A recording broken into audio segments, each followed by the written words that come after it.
Leitura diária. Primeiro livro de Reis, capítulo 15. O reinado de Abias, rei de Judá. No 18º ano do reinado de Jeroboão, filho de Nebate, Abias tornou-se rei de Judá e reinou 3 anos em Jerusalém. O nome de sua mãe era Maaca, filha de Absalão. Ele cometeu todos os pecados que seu pai tinha cometido. Seu coração não era inteiramente consagrado ao Senhor, ao seu Deus, quanto fora o coração de Davi, seu predecessor. No entanto, por amor de Davi, o Senhor, o seu Deus, concedeu-lhe uma lâmpada em Jerusalém, dando-lhe um filho como sucessor e fortalecendo Jerusalém. Pois Davi fizera o que o Senhor aprova e não deixara de obedecer a nenhum dos mandamentos do Senhor durante todos os dias da sua vida, exceto no caso de Urias o hitita. E houve guerra entre Roboão e Jeroboão durante toda a vida de Abias. Os demais acontecimentos do reinado de Abias e todas as suas realizações estão escritos nos registros históricos dos reis de Judá. Também houve guerra entre Abias e Jeroboão, e Abias descansou com os seus antepassados e foi sepultado na cidade de Davi, e o seu filho Asa foi o seu sucessor. O reinado de Asa, rei de Judá. No 20º ano do reinado de Jeroboão, rei de Israel, Asa tornou-se rei de Judá e reinou 41 anos em Jerusalém. O nome da sua avó era Maaca, filha de Absalão. Asa fez o que o Senhor aprova, tal como Davi, seu predecessor. Expulsou do país os prostitutos cultuais e se desfez de todos os ídolos que seu pai havia feito. Chegou até a depor sua avó, Maaca, da posição de rainha-mãe, pois ela havia feito um poste sagrado repugnante. Asa derrubou o poste e o queimou no vale do Cedron. Embora os altares idólatras não tenham sido eliminados, o coração de Asa foi totalmente dedicado ao Senhor durante toda a sua vida. Ele trouxe para o templo do Senhor a prata, o ouro e os utensílios que ele e seu pai haviam consagrado. Houve guerra entre Asa e Baasa, rei de Israel, durante todo o reinado deles.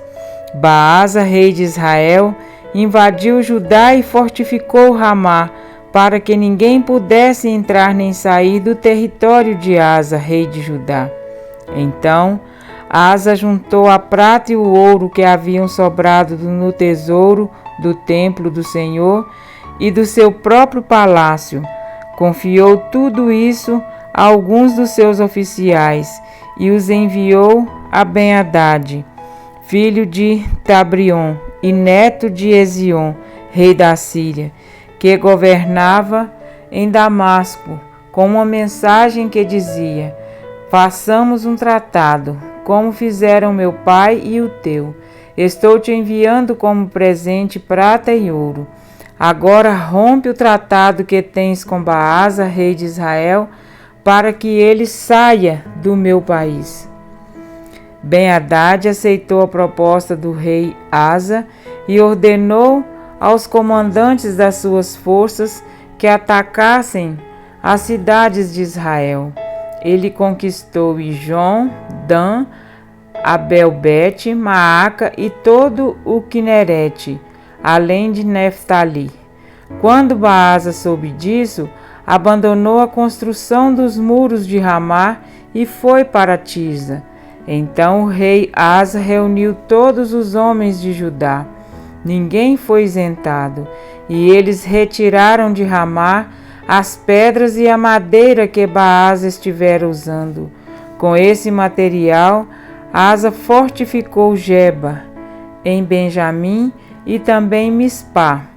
Os demais acontecimentos do reinado de Asa, todas as suas realizações, todos os seus atos e todas as cidades que construiu, Tudo isso está escrito nos registros históricos dos reis de Judá. Na velhice, Asa sofreu uma doença nos pés, e quando descansou com seus antepassados, foi sepultado com eles na cidade de Davi, seu predecessor, e seu filho Josafá foi o seu sucessor. O reinado de Nadab, rei de Israel. Nadab, filho de Jeroboão, tornou-se rei de Israel no 2º ano do reinado de Asa, rei de Judá, e reinou 2 anos sobre Israel.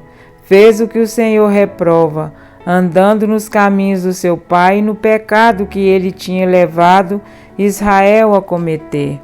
Baasa, filho de Aías, da tribo de Issacar, conspirou contra ele e o matou na cidade filisteia de Gibeton, enquanto Nadab e todo o exército de Israel a sitiavam.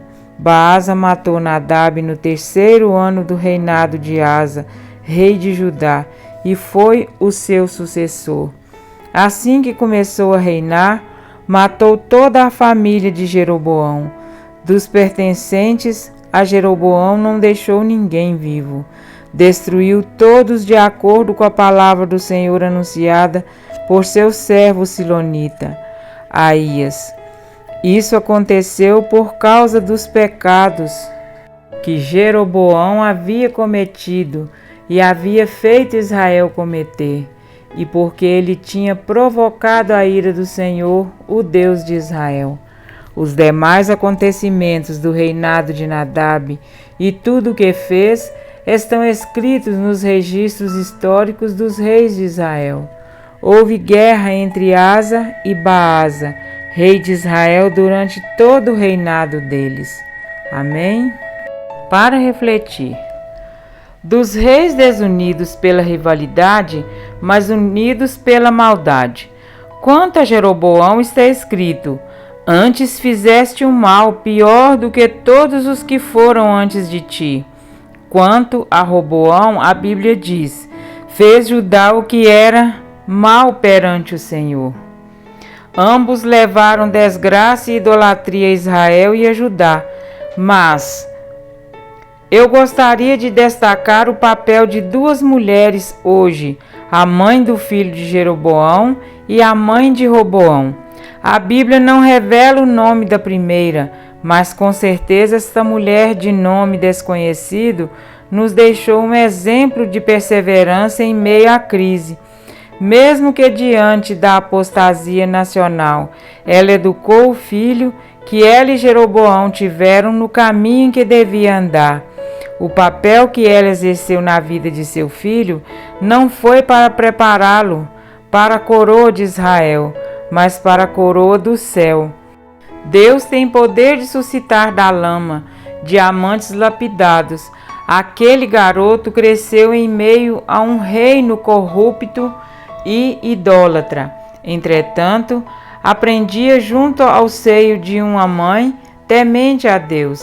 A morte, que julgaram ser o fim, foi Deus o preservando para a verdadeira vida.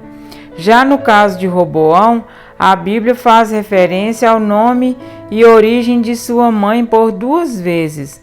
Naamá era o nome de sua mãe amonita, algo que era muito incomum. Lembram do que aconteceu com Salomão? Seu coração se desviou do Senhor por causa de suas mulheres pagãs, uma delas Naamá, amonita, e Salomão seguiu-a, Milcom, abominação dos amonitas. Roboão não apenas cresceu como Abias em meio à idolatria e corrupção, mas também recebeu as influências abomináveis de uma mãe que o educava para ser um rei perverso e idólatra. A esposa de Jeroboão instruiu seu filho a ser fiel a Deus como o maior tesouro que podemos ter. Naamá ensinou a Roboão que os tesouros terrestres mostram grandeza. Educar, eis a obra mais desafiadora. Toda mãe cristã enfrenta uma guerra todos os dias.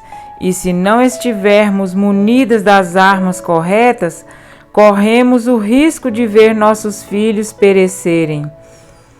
A missão que nos foi confiada por nosso general é a mais importante que existe. Anjos desejavam exercê-la. Se não procurarmos ajuda no manual sagrado que ele nos deixou, a Bíblia, e negligenciarmos a oração, nossos esforços serão inúteis. Porém, se diligentemente buscarmos diariamente a munição divina, Deus nos fortalecerá e nos preservará. Todavia, será preservada através de sua missão de mãe, se ela permanecer em fé e amor e santificação com bom senso. 1 Timóteo 2,15.